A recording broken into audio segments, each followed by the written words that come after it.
नमस्कार दोस्तों, आपका स्वागत है हमारे YouTube चैनल महावचन में। तो हम जानेंगे कि ज्यादा पूजा पाठ करने दुखी क्यों होते हैं।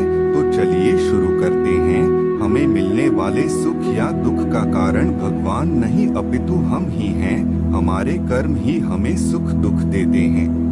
कर्म सकाम व निष्काम होते हैं। सकाम कर्म यानी ऐसे कर्म जिनके बदले में हम कुछ भौतिक सुख सुविधाएं चाहते हैं। ऐसे कर्मों का फल सुख दुख के रूप में मिलता है।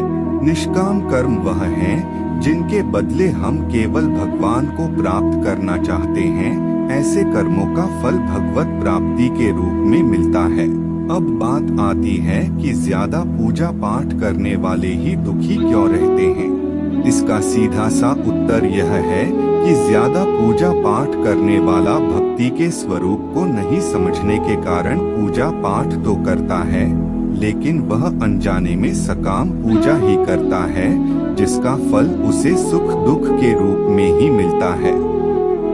ज्यादा पूजा पाठ करने वाला बेशक ज्यादा पूजा पाठ या भक्ति करता हुआ नजर आता है, लेकिन वह कर्मकांड को ठीक से नहीं करना जानता है। ऐसे में गलती पर गलती करता जाता है। बेशक वह कहता है कि वह कुआं खोदने की बात करता है, लेकिन असल में वह खाई ही खोद रहा होता है। वह यह तो कहता है कि वह बहुत सारी दुनिया भर की पूजा पाठ या मेहनत कर रहा है, लेकिन असल में तो वह अपनी मेहनत बेकार ही कर रहा होता है। बेशक ऐसा करने में उसका सारा परिश्रम निष्फल चला जाता है। तो एक बात तो यह हुई कि सकाम कर्मों का फल सुख या दुख के रूप में मिलता है।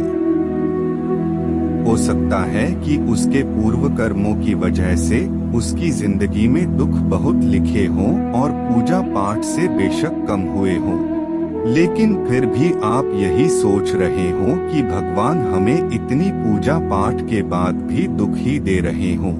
और दूसरी बात यह है कि आप गलत तरीके से या बिना विधि विधान के जाने ही पूजा पाठ कर रहे हो।